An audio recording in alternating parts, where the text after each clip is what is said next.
I cannot believe that they Shailene Woodley's and the fact that they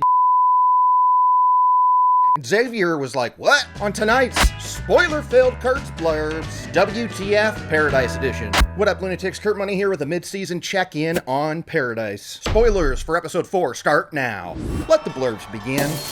Blurb number 1, shock of all shocks. Did anybody see this coming? They friggin' killed off Shailene Woodley's character. I couldn't believe this.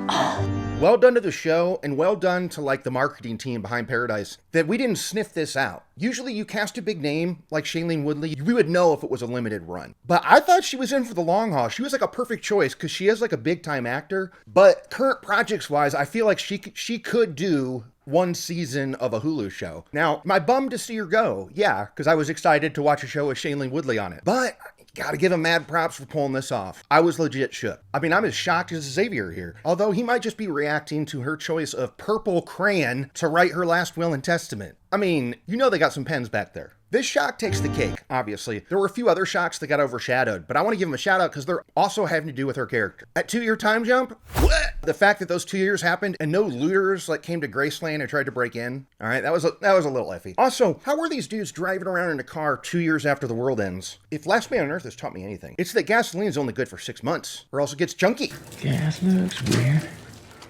It's friggin' super clumpy. So, I don't know. They were coming to look for car parts, but people are driving cars around in this world still, right? I don't know. Also, even if we weren't here to say, holy shit, they killed her off, we'd be here to say, holy shit, she's super prego. How dope was that shot when she says we, and she stands up to reveal that big old belly? You're not going to Atlanta. You're taking us to Colorado. That was cool. Now, I'm not crazy about how now there's a baby hanging over our story. Like when the one lady was like, I'll take him. We could take the baby. We don't have much, but we could find a way. I was kind of like, Xavier, do it. Just let the baby kick it here. We'll come back and get it. We got to go kill some peeps. You've got Elvis's gun you're going to want to shoot. It's a promise I can't break. So yeah, that was huge. But there was one death that we all saw coming 1,000%. Blurb number 2, this dude was cruising for a bruising, aka a breath mint. How funny was it? Anytime that this dude was acting like he was hot stuff, we're all sitting there going, oh, this dude's not long for the world, right? Like we knew something was going to happen. Again, I was surprised it happened so quickly. Important man of the world. But everything he said out of his mouth, I was like, you're going to live to regret. Well, you're not going to live. Had you lived, you would have regretted saying that. Not your show anymore, Samantha. And that. I am in charge now. And definitely that. I'm a very good judge of character. I did not see it coming that was a code word to take him out from Sinatra. That man needs a breath mint. I was like, oh, that's kind of a lame joke to go out on. Little did I know. Yeah, I wasn't crazy about how easy it was for Jane here to pin it on Robinson, so hopefully that doesn't stick. But even though I didn't buy it 100%, it's these kind of plot lines I'm here for in the Paradise world, okay? It's this huge reach, inner bunker hijinks with framed assassinations and super evil Secret Service. More of that stuff and less of my next blurb.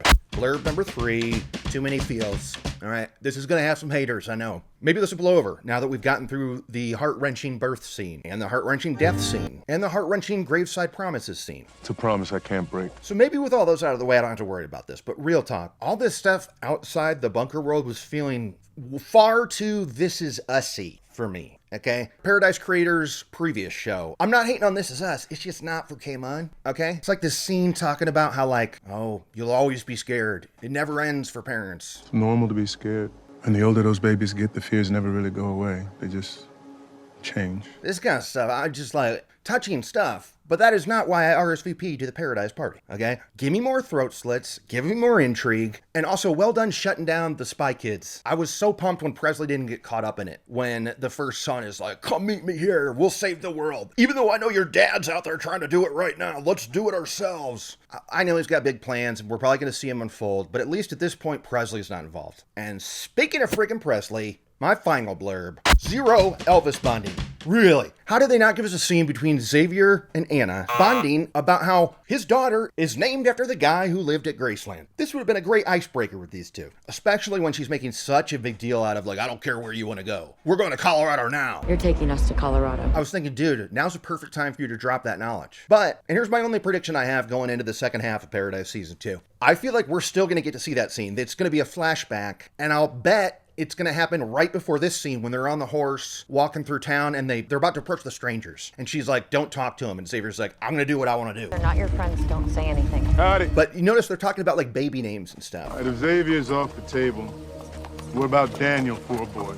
Daniel. I'll bet we get a flashback to right before that scene. Anna says, oh, shame if it's a girl, I won't be able to name her after Elvis. And Xavier's gonna be like, it didn't stop me. My daughter's name is Presley. Boom. It's happening. We're gonna see it. But not before you see me pop on the Burbs again. The Burbs. Because in between Paradise and Pittin', you know I be watching the Burbs. The greatest cinematic experience of all time. To Bitbo.